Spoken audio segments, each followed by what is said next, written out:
dito rin po sa stadium site. Kaya lang doon po sa bandang parking area, yung pinakadulo po doon, ay yun po yung mga recommendation, Pastor Mark and Pastor Sherwin.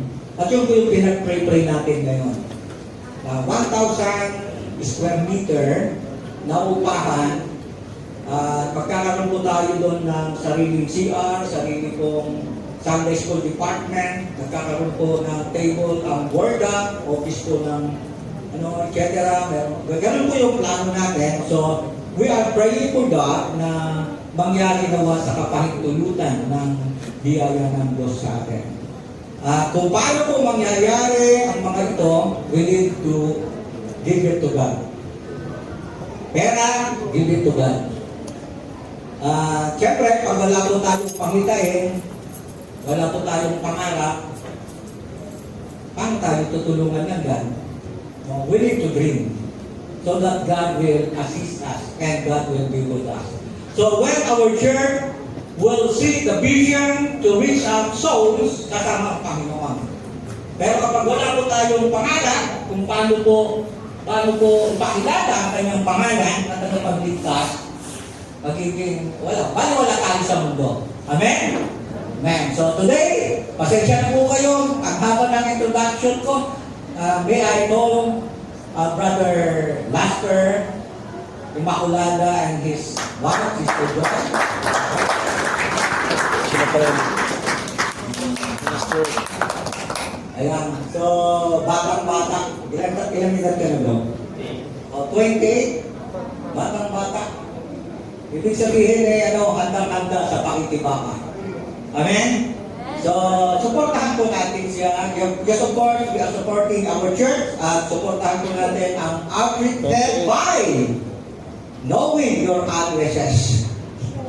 Kasi gusto po natin dalawin kayo at siya po ay mangongolekta ng mga address po ninyo at nagbubuo po ang outreach ng volunteer visitation team. So yung gusto pong sumali sa visitation team sa outreach, mag-register na po kayo kasi ito pong ating head ngayon ay punong-puno ng gasolina. Handang-handa. At siya po ay nauunawaan ng kanyang may bahay. And of course, the family. You know, the family po ni Sister Joy are now attending our church services. The whole family.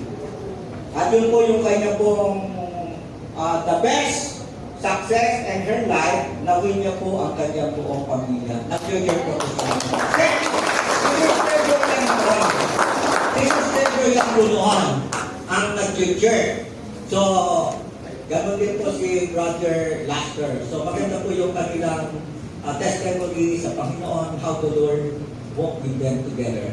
Amen? So, pwede po tayong tumayo at ilay hands po natin ang ating mga kamay kay Brother Lester and Sister Joy. Hallelujah. Everybody.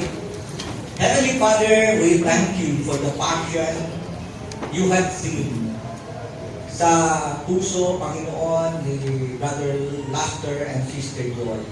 We pray for the whole family at ikaw, Panginoon, ang patuloy na sumama sa buong tahanan ng mga anak mo dito.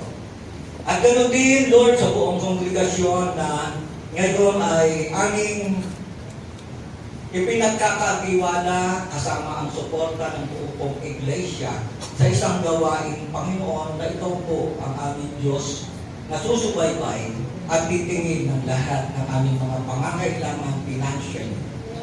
Lord, i-bless mo po ang ministry ni Brother Laster becoming an outreach, health ministry, and then Sister Joy. Ikaw po ang mamahala, samahan mo po sila, maghari, at punuin mo ang kanilang mga buhay ng mga burden. Yes, of course, Lord, may mga pagsubok. But we pray, God, na ang mga pagsubok na ito, ngayon pa lang, ay kami na lang pong malalampasan. Ano man, Panginoon, ang plano mo ngayon sa iyong anak na ito.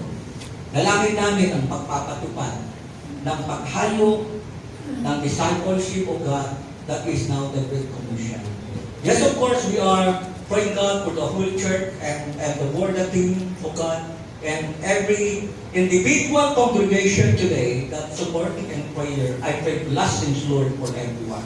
O God, sa iyo po ang lahat ng papuri, pagsamba at pasasalamat, and we ask this blessings of ministry, Lord. May the ministry will become blessings for us, blessings for everyone, and blessings to the family as well. O God, thank you. Once again, we exalt your name, and you are God above all names, at ikaw, Panginoon, ang patuloy namin sasambahin at paglilingkuran. We ask this blessing of ministry, in Jesus' mighty name we pray. Everybody say amen. Amen.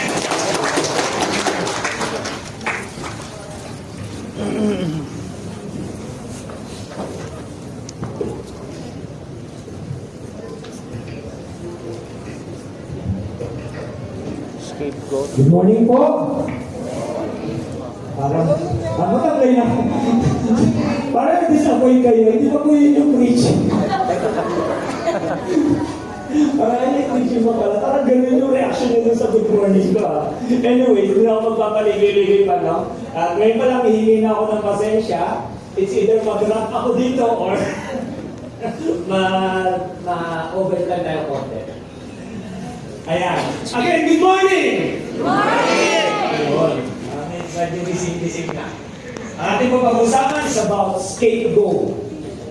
And hindi ko po mabilisan yung salita ko kasi nasita na po ako kanina umaga ng unang service. Masyado daw mabilis yung salita ko para na ako nag-drag up kasi nahabol ko yung oras. So, scapegoat. Mahilig ba tayo magturo ng masisisi? Hindi masyado, no? Hindi masyado. Yung ipasa ba yung blame, basta hindi ikaw yung may kasalanan.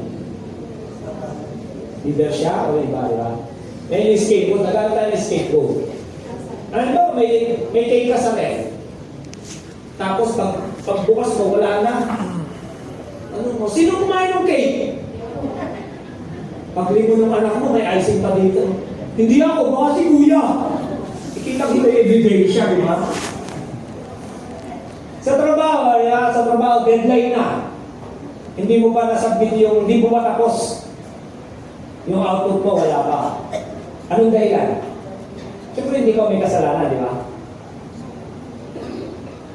Yung kasi hindi binigay agad yung requirement, late na binigay eh. Basta walang may kasalanan ng iba kung hindi ikaw ba. Parang sila, basta hindi ikaw. Kasi huwag na tayo lumaya, dito na lang sa church. Hindi, huwag na sa church. Marami ma-offend. Marami ma-offend, baka mag-walk out kayo. Pero bukang bibig na natin ito kasi. Ito naman yung katabi mo. Hindi naman. Kaya pag ginanong ka, bakit kayo late? Ito kasi, ha? Basta hindi ikaw yung dahilan. Laging may scapegoat. Ito kasi. Huwag na lang kayo, sa utot na lang no?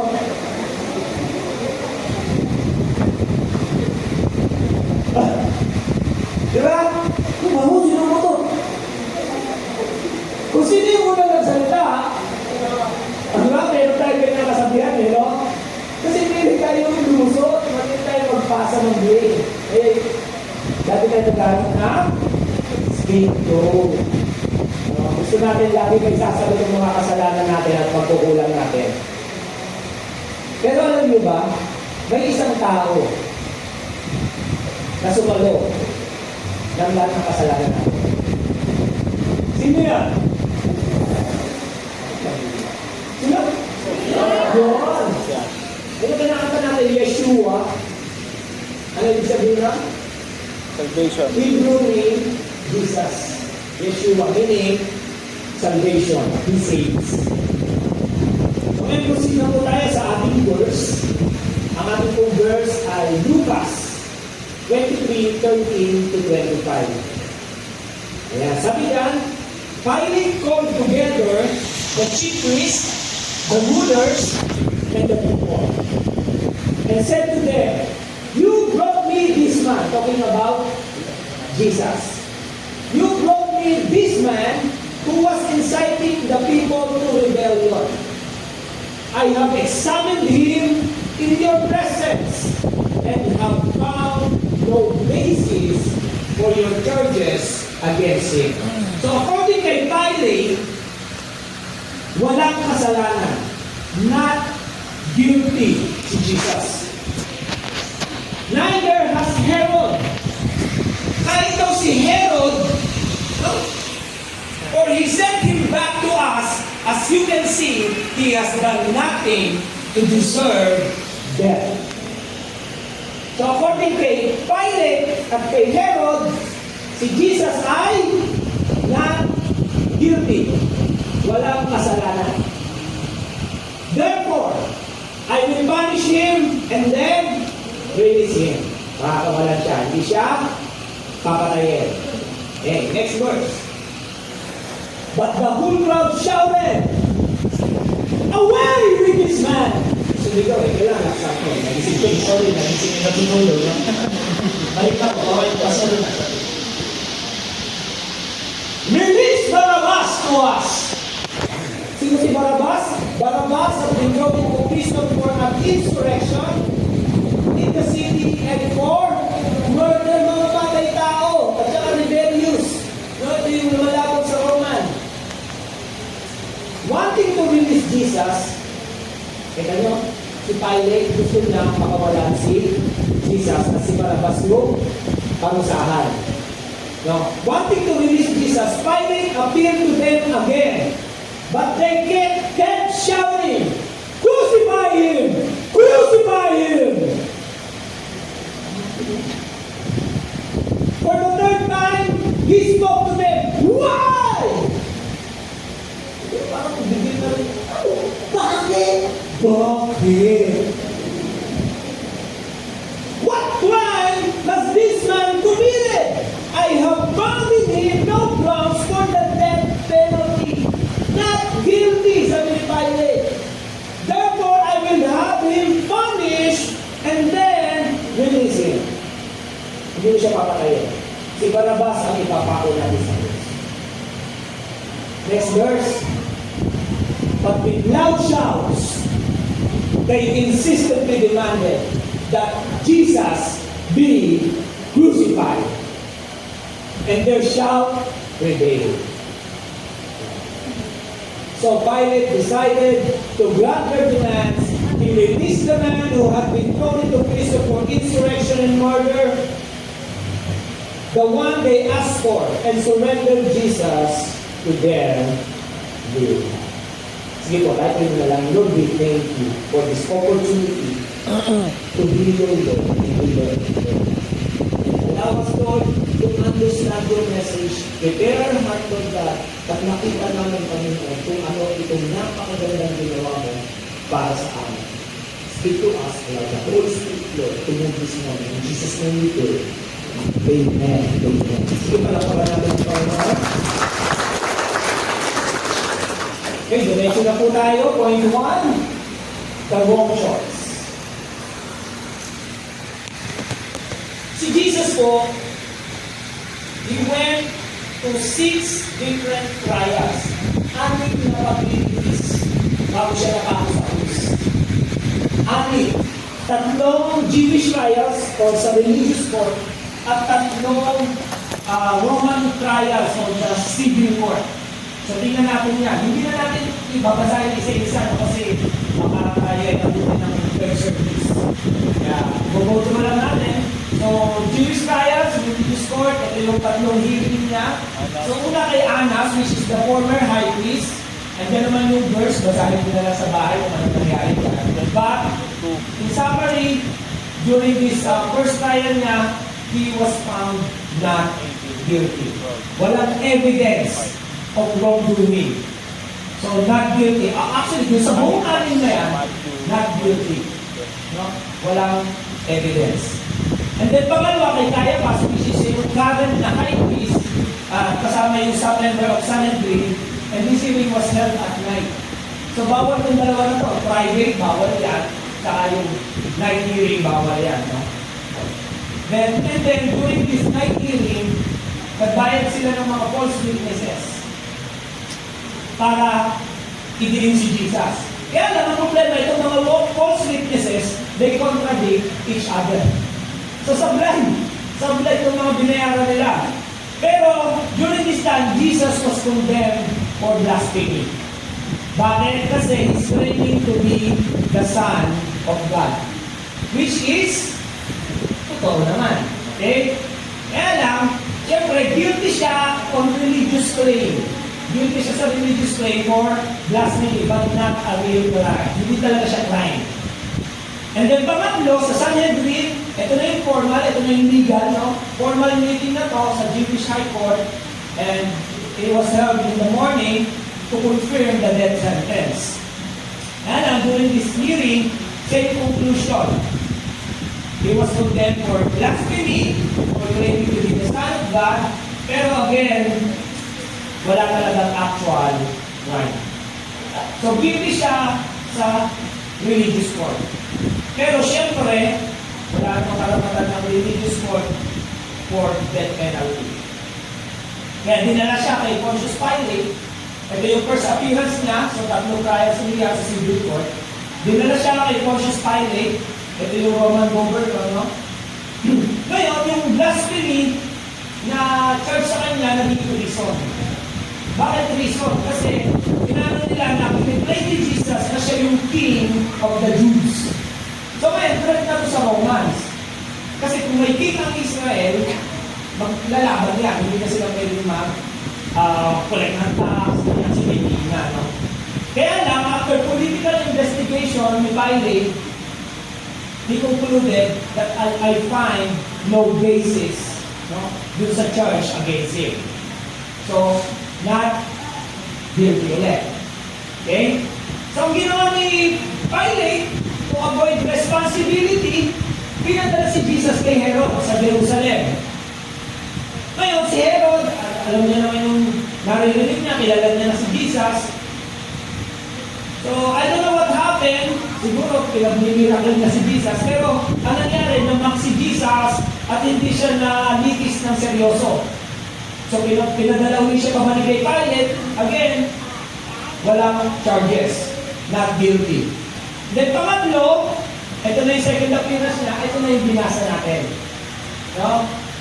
So, Pilate declared Jesus innocent, kaya lang he submitted to the pressure from the crowd and authorized the crucifixion. Kaya ito yung binasa natin. Sabi dyan, with a loud shout, they insistently demanded that he be crucified. And the shouts prevailed. No? Kaya si Pilate decided to grant their demand. So, pinakawalan si Barabbas, and they surrendered Jesus to their will. How many of you nainis ka? Na-bad trip ka? Hindi ba nakakainis, no? Kasi itong murderer, itong guilty, itong masamang tao, ito ba yung gusto nyo palalain? Itong tao na napakabuti, na wala namang ginagawa kasalanan, perfecto pa nga eh. Ito ba yung gusto nyo patayin at parusahan? Ang labo. Nakakainis, no? Hindi, tama lang yung desisyon nyo. Kung ikaw lang doon, ano ko kayo, sino pipiliin mo? Si Barabbas o si Jesus? Barabbas.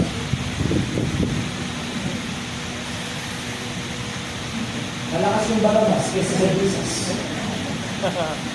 Kaya siguro nag-iit si Pilate. Siguro naman, yung sa crowd, meron din mga Jesus. Pero ganyan kahit na, Jesus. Eh, yung mga crowd, si Barabbas, release to us! Tapos tayo, Jesus. Kung ikaw nandun, sino ang palalayain mo?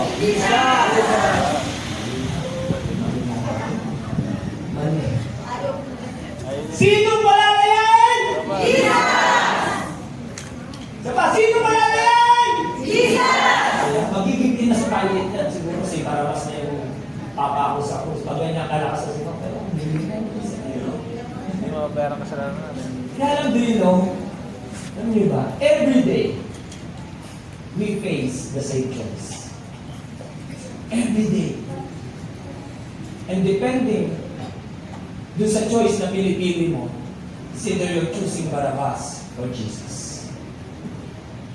Sa mga desisyon natin sa buhay, are we always choosing Jesus?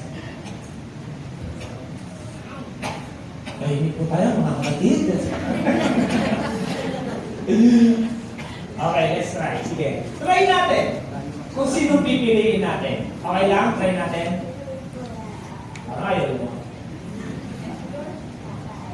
Sige, pili tayo. Heaven or hell? Ito ba? Jesus or Satan? Jesus. Wow, solid. Christian na Christian. Being right or being kind? Right. Right. Hindi nyo alam ano tama doon sa dalawa, no? Dalit tayo nila. Gagawin tayo magpapatawan! Ano tayo? Parang di mo pa pinapatawad yung katabi mo, ah. Baka ako maano eh. Ngingitian o sisimamutan? Yung cashier na ang bagal mag-punch. Kakain ng bawal o iingatan ng katawan?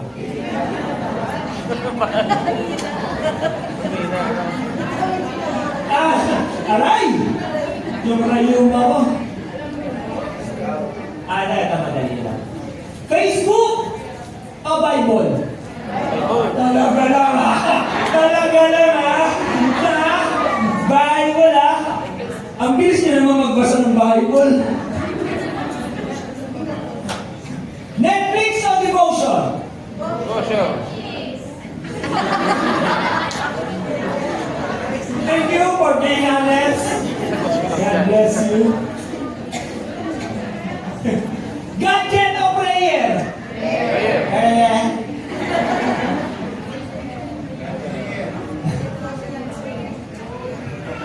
Sisimba o gagala? Mas wala gala. Sisimba o gumala? Yeah, pwede. Sisimba pag walang gala. Ito. Magdadala ng fellowship o matutulog? Ulit natin. Medyo nagkabiglaan eh. Magdadala ng fellowship o matutulog?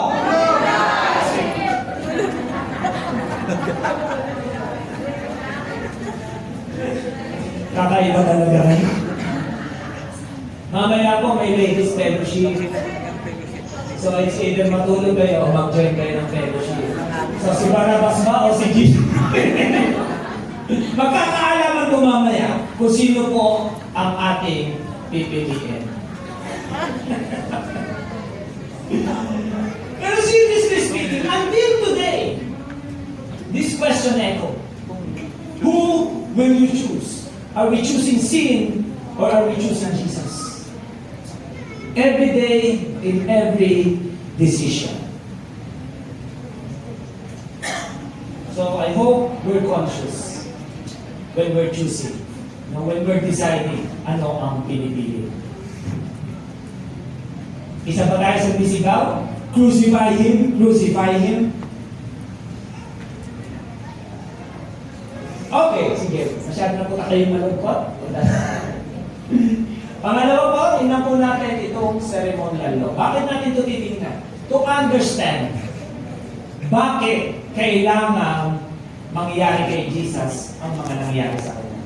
Bakit niya kailangan mamatay sa krus? Bakit niya kailangan maparusahan? Okay? So ito yung purpose. Dito nagsimula ito. And, nadidig nyo naman yung mga law sa Old Testament, no? Meron po yan tatlong division. Ang tatlo po yan ay ang moral law, ceremonial law, at saka civil law. Okay? Medyo technical, no?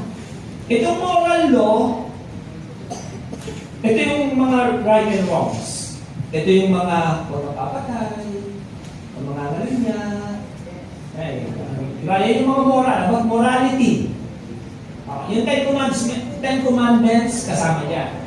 Ceremonial law, ito naman po ito yung mga rituals yung pag-aalay ng mga hayop para sa panlilinis ng kasalanan.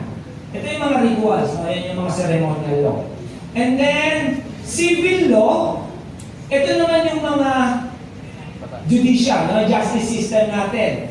Ito yung mga, yung pag-maintain ng social order. Okay? Ngayon, ang pag-aaralan natin ay, kanina, pinakita. Pangalawa, which is, gutom na. Ceremonial law, okay. Tingnan natin yung Leviticus 16, 6-10.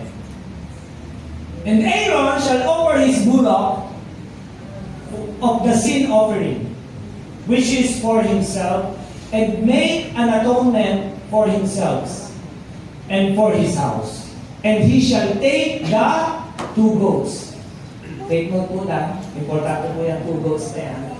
And present them before the Lord at the door of the tabernacle of the congregation. Next verse. And Aaron shall cast lots. So nakikita niyo yung resemblance, no?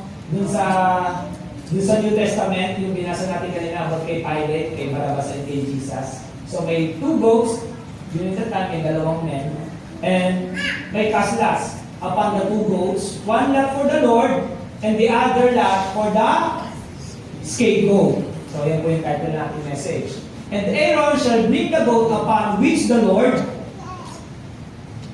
lot fell, and offer him for sin offering. But the goat on which the lot fell to be the scapegoat shall be presented alive before the Lord to make an sabi? Sabihin na natin, atonement. Atonement. Yeah. Importanting word, pag-aaralan din po natin yan. With him, and to let him go for a scapegoat into the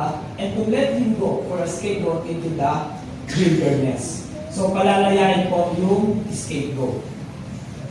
Okay, sige, tingnan natin yan. Isa-isahin natin yan.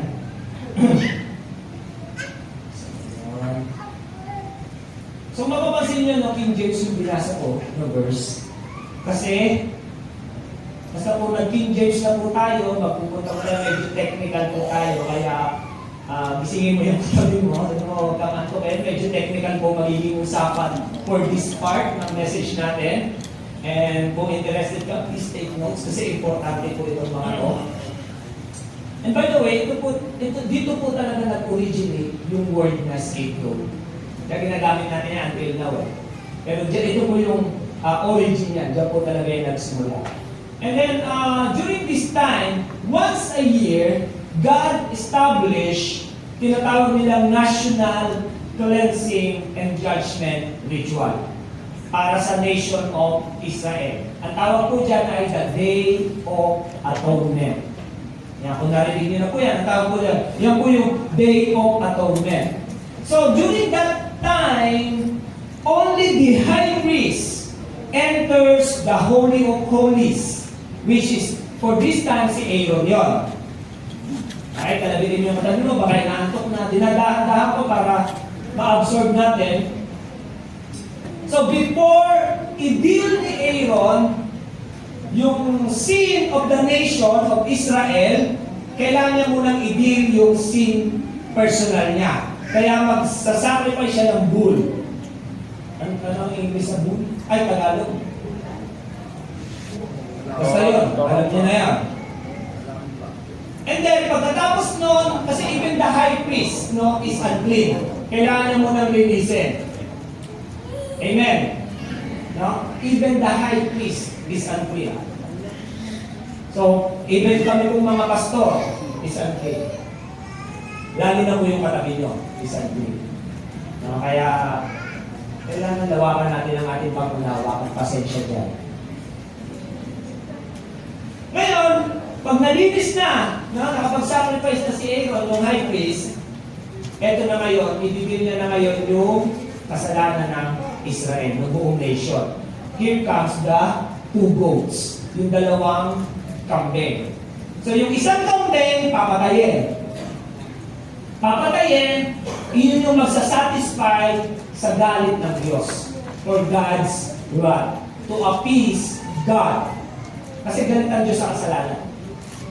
Amen? So pangalawa, yung scapegoat naman, ito naman yung magre-remove ng sin.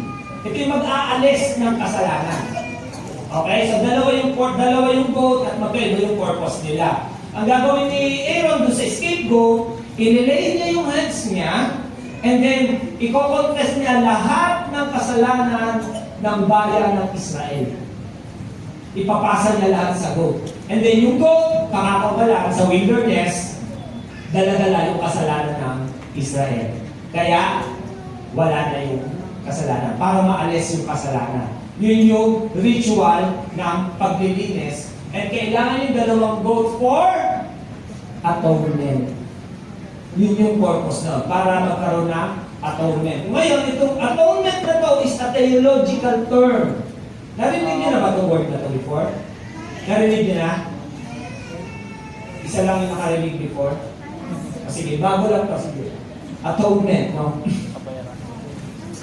This is a theological term.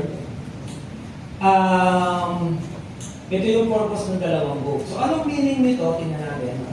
Ito yung technical meaning niya. Atonement is the divinely ordained act by which sin is dealt with through a substitute, satisfying God's justice, yan, meron tayong word, propitiation, and removing guilt, expiation. So, pahirap ng pahirap ito. Mamaya, may exam, tandaan niyo po lahat ito. No? Atonement, ano yung isa? Propitiation, at expiation. And removing the guilt, expiation. Thereby, reconciling sinners to God. So, yun daw yung atonement. Technical meaning. Parang lalong kumulon. Ano tayo nahirapan, no?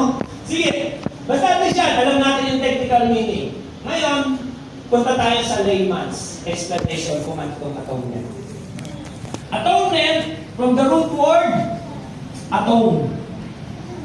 Atone meaning to make amends, or to reconcile, or to be in harmony, or to be one with God. Okay? Yan po yung meaning ng atonement in layman's term. Nung atone pala. No? Para hindi natin makalimutan, no? To be one with God, to reconcile, to make amends, no? Makabalik sa Panginoon. Pag-iwalay pa natin, at one. To be at one with God. Yun yung atone. To be at one, to reconcile, para makabalik tayo. Okay? Atone is to reconcile or to make amends. Atonement is the act of making the reconciliation. Okay? The act of making one with God. Para hindi na natin makalimutan. Pag narinig niyo yung word na atonement, malala niyo yung at one, becoming one with God, reconciliation. Magkabalikan na tayo ng Panginoon. Okay, naintindihan na ako po, naintindihan na. Yes. Okay. So, yan po yung layman's definition natin sa atonement and technical. Ngayon, bakit kailangan ng atonement? Bakit kailangan i-reconcile? Bakit kailangan mag-make amends? Dahil tayo ay makasalanan. Tama? And sin separates us from God. Nahiwalay tayo. Isaiah 59:2. But your iniquities, our sins, have separated between you and your God, and your sins have hid His face from you, that He will not hear. So nahiwalay po tayo sa Panginoon. Without Jesus, we are cut off. We are separated from God. Kaya kailangan natin ng reconciliation. Kailangan natin ma-reconcile. We need to make amends. Makabalik. No, dahil tayo ay nahiwalay. Dahil sa kasalanan. And ano ba ang kabayaran ng kasalanan? Death. Kamatayan. Romans 6:23, for the wages of sin is death.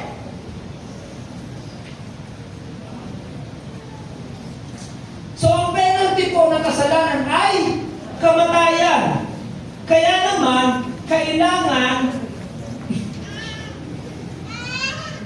may magbayad ng penalty. Okay? So, kaya po kailangan yung expiation. Now, expiation. Ano ba yung expiation? Is the act of making amends or reparation for the guilt or wrongdoing. Yung mga kasalanan natin, kailangan mabayaran.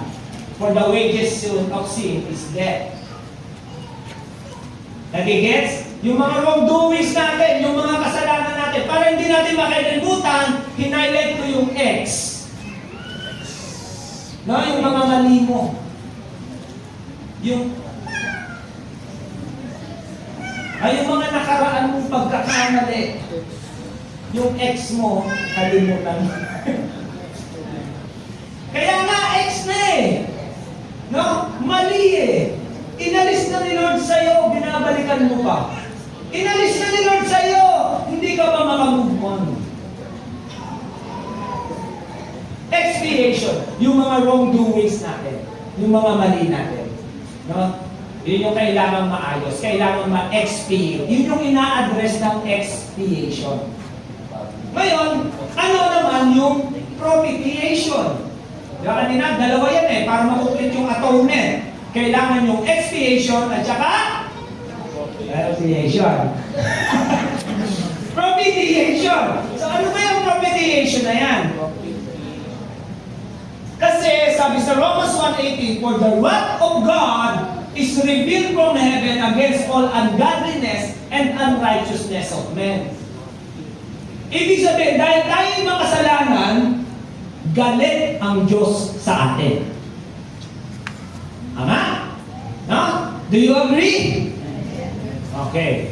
So, galit ang Diyos sa atin dahil tayo ay makasalanan. That's why kailangan natin ng propitiation. Kailangan, ano ba yung propitiation na yan? Propitiation is the act of appeasing God's wrath. Kailangan maalis yung galit ng Diyos. Ma-appease ang Panginoon. Kailangan maging uli natin. No, yung respeto ng Diyos. Wow. Kasi nawala eh. Na-bad trip eh. No, kaya nilagay ko yung prop para hindi nyo makalimutan, di ba? Prop meaning respect. Propitiation. Kailangan ma-appease natin ang Panginoon. Nakita niyo yung difference ng expiation at propitiation? Kailangan natin ng expiation at propitiation para ma-complete yung atonement. Nakita niyo yung difference? Hindi. Nalito lalo kayo. Sige, mag-example tayo para mas malinawan, no? Halimbawa, may mangungutang sa'yo. Mangungutang sa'yo ng 10,000. Pre, pautang na ng 10,000. Babayaran ko rin next week kasi na-delay lang yung sahod. Next week, babayaran ko rin agad. O, ikaw naman may 10,000. Kasi itong 10,000 na to, pang tuition mo. Pero next week pa naman yung enrollment. So, abot pa, mababayaran pa, no? Pwede pa. Di ba? Babayaran naman next week. So, ang ginawa mo, dahil Kristiyano ka at mabait, pinahiram mo ngayon. Ano nang nangyari? Ba't alam niyo yung kwento? Mati paper service? Hindi nagbayad! Parang alam niyo na lagi nangyayari sa utang eh, no? Kabisado niyo ng mga Pilipino eh. So next week, dumating! Yung sa pinangakong date, may pasensya na, wala pa rin yung ano eh, tsaka nagka-emergency kasi tsaka ano eh, dami excuse. Sa madaling sabi, hindi nakakaya. Inabot na ng 1 taon ang utang. Hindi ka na nakapag-enroll. Hindi ka nakapag-aaral ng 1 taon. Bad trip ka na, di ba? isang linggo lang inabot ng isang taon. Di galit na galit ka na. Ginawa mo, pinabarangay mo na. Nagpabarangay na ba kayo? Diba tawang-tawa eh, parang ako yun. Okay. Pinabarangay mo na. So ngayon, na nagkabarangay na, anong ginawa? Nagbayad na. Diba? Nagbayad na ngayon. So bayad na. Expiated. Wala na siyang legal obligation. Bayad na eh. Diba? Pero isang taon bago nagbayad. Hindi ka nakapag-enroll, hindi ka nakapag-aral. Eh, ang nangyari pa, nagkataon, nung pang taon na yan, dineclare yung K-12. Utang ka pa tuloy ng K-12, no? So, galit na galit ka. Galit na galit ka. Bayad na yung utang, expiated na, pero yung propitiation, wala. Kasi bad trip ka pa rin dun sa tao. Hindi kayo na-reconcile, hindi na kompleto yung atonement, hindi kayo na-reconcile, galit ka na doon. Kahit kailan, hindi mo na pauutangin yun. So, walang reconciliation. Sira na yung relasyon. So, yun yung difference ng expiation at propitiation. Hindi makukompleto yung reconciliation, yung atonement, kung wala yung dalawa. Nakita niyo na yung difference? Gusto niyo ba isang sample? Huwag na, buti na tayo ng ano, nurasa na ako. Nasa kamay mo pa lang ako, teka.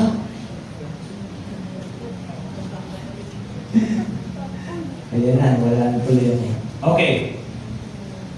Now, sacrificing 2 goats is a temporary solution. Kailangan nilang gawin yon every year. Once a year. Para magkaroon ng atonement.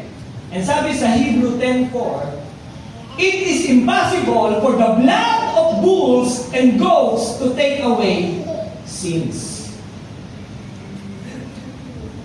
Kaya si Jesus offer himself. Yung hindi kayang ibigay ng dugo ng hayop, yun yung in-offer ni Jesus para sa atin. He paid for our sins once and for all. Bayad na. Kaya po, hindi na po tayo nagsasakripisyo dito ng mga hayop. Kaya hindi wala nang sumisinda, may dalang kambing, gigilitan natin ang leeg dito. Di ba? Imagine nyo yung baho ng fish natin, yung dumi dito, di ba? Wala nang sacrificial. Kasi Jesus paid for our sin once and for all. Tapos na. Amen. Appreciate niya. Amen. Hallelujah. Okay, ngayon punta na tayo sa last part, the fulfillment. Ito na, na-fulfill na ni Jesus. And Jesus didn't come to abolish the law. Jesus come to fulfill the law. Okay? So going back dun sa verse natin, as they had requested, He released Barabbas. And then, He turned Jesus over to them to do as they wish.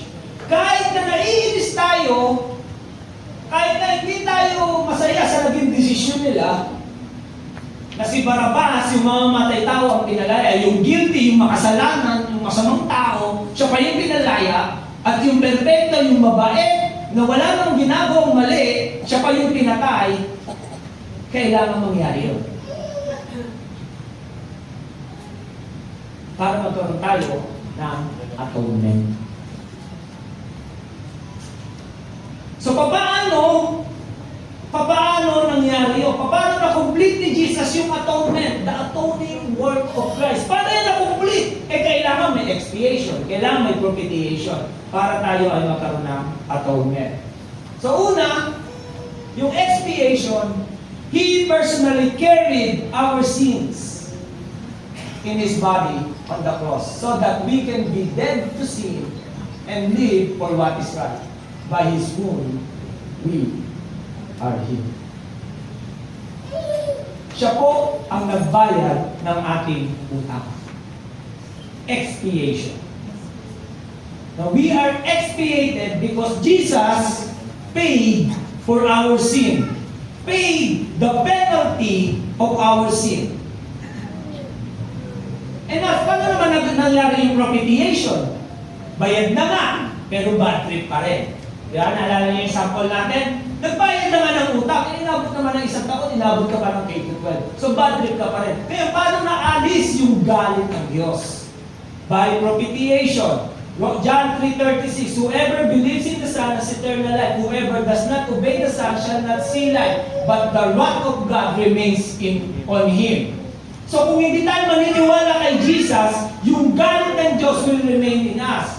But if we believe in Jesus, propitiation, the wrath of God ay mawawala. Wala na yung galit.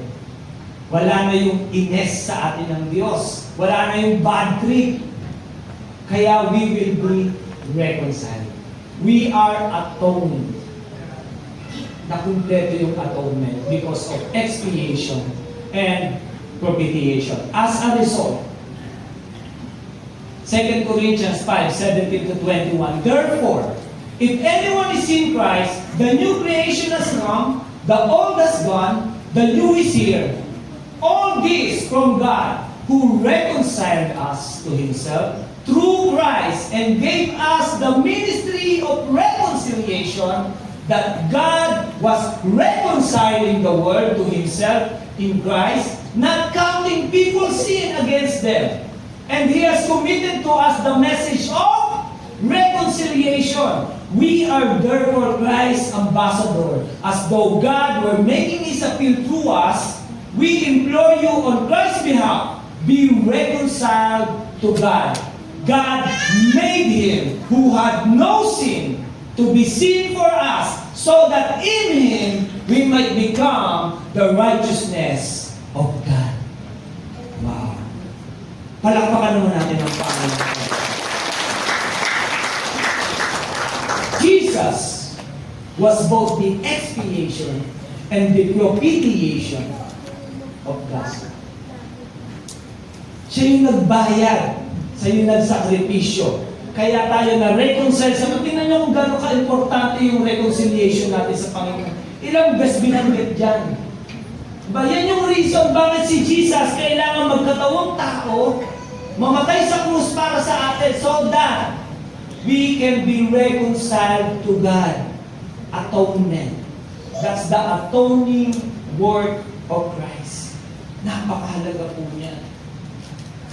No, and nakita niyo yung resemblance between Leviticus, the sacrificial of goat, and between this Luke, kung saan si Jesus yung namatay para sa atin. No? Hindi po ito accidental. Hindi po aksidente na magkamukha yung nangyari. This is a theological fulfillment in narrative form. Tingnan natin po yung dalawang verse.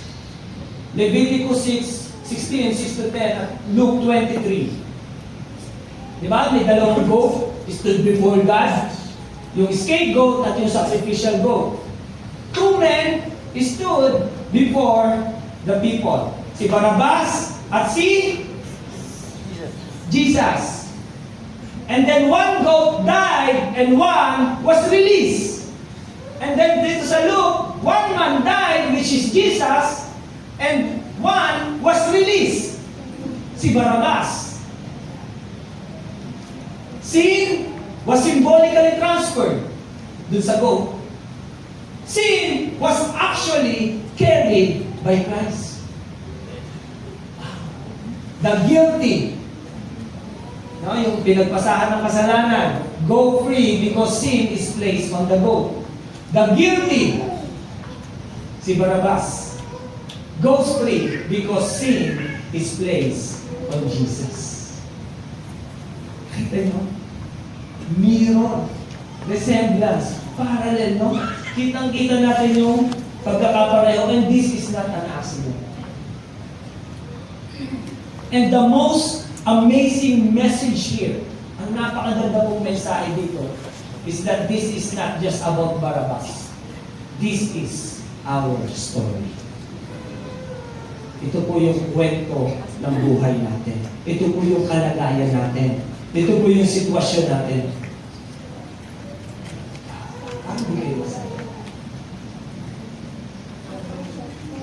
Church, we are Barabas. Kung hindi pa obvious, no?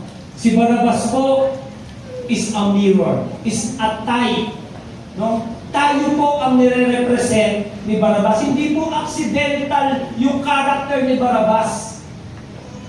Jesus took our place and died on our behalf.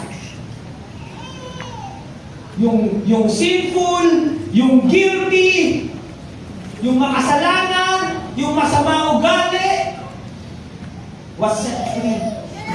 Pinalaya. Kapatid, malaya ka. Sabi mo nga sa katabi mo, malaya ka. Ay, hindi pa kayo maghihiwalay, ha? Pinalaya sa kasalanan. Okay? Baka naman sabihin niyo, Pastor, interpretation mo na, easy Jesus naman niya, wala ka namang basis dyan that we are Barabas. Church, this is theological reality. No? And this is intentional.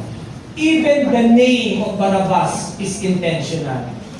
Tingnan natin ang meaning ng pangalan ni Barabas. Bar. Yung word na bar sa Greek, ang ibig sabihin niyan ay son of. Son of. No? Tingnan natin, maraming beses yan ginamit sa New Testament, yung bar na word na yan. Pero tingnan natin itong isang example sa Mark 10:46.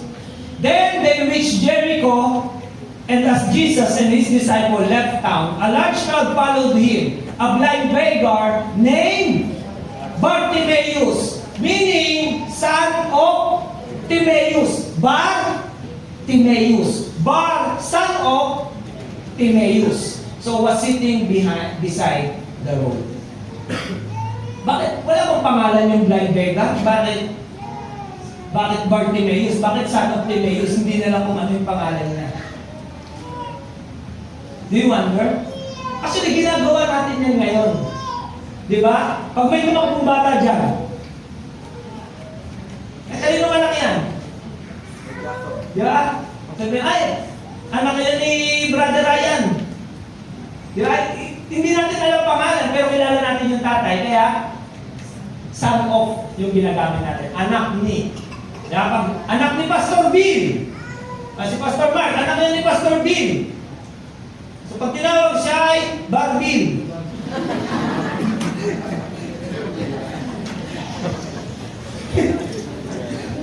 Pastor.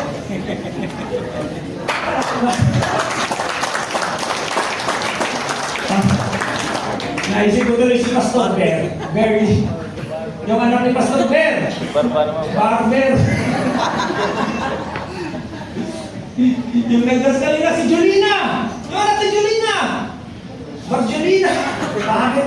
Huwag na nga yan. Pero anyways, no? Barsherwin, Barayan, son of. Ngayon, ano yung ibig sabihin ng Aba? Ano? Father! Oh, ba't alam nyo? Nagkakaroon ba kayo ng Greek? Aba Father, okay. Yes, ang meaning ng Aba is Father. So, ano yung pangalan ni Barabas? Ano ibig sabihin?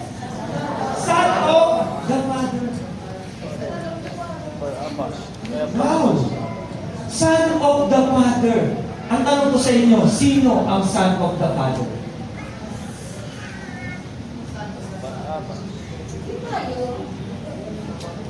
Second Corinthians 6:18. I will be a father to you, and you shall be my sons and daughters, says the Lord Almighty. Tayo po ang Son of the Father. Barabas represents us. Hindi po ito gawa-gawa, hindi po ito invento. This is a theological reality. Kaya po ang tawag natin sa mga kapatiran natin dito ay brothers and sisters dahil magkakapatid po tayo. We are all sons of the Father.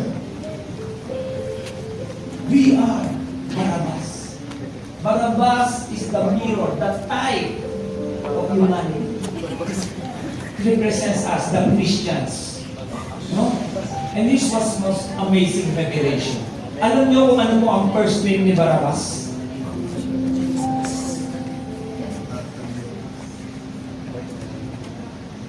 Yes, Jesus. Jesus. Which one do you want me to release to you? Jesus Barabbas or Jesus who is called the Messiah? These two persons are both Jesus, Son of the Father. Two identical. One is sinful and one is unblemished. And the sinful was been released. And the unblemished died so that we, the sinful, will be set free. We, the sinful, has been set free. Tayo mong tayo tumayo. This is our daily question. Church, sa araw-araw nating buhay, whom will you choose? Are you going to choose Barabbas or Jesus? Parang ako si Barabbas eh. Di ba? Ba't pumipili? Pili ko si Barabbas. Pero sabi ng Panginoon, deny yourself and follow Jesus. Yan po yung overarching message dito that we need to choose Jesus. Sa araw-araw nating buhay, sino po ang pinipili natin? Are we choosing the sin? Are we choosing to be guilty? Are we choosing na magpatuloy tayo sa kasalanan? Or araw-araw nating pipiliin si Jesus? Whom will we choose? Lord, we thank you. Salamat, Panginoon, dahil sinakripisyo mo ang buhay mo para kaming makasalanan ay makalaya at ma-reconcile sa Diyos. Thank you for your atoning work. Church, is it okay? Awitan natin ang Panginoon and appreciate this goodness ngayong umaga. Napakabuti mo, Panginoon. Salamat! Salamat! And church, I invite you, come and choose Jesus right now. Piliin natin ang Panginoon. Shall we sing this song?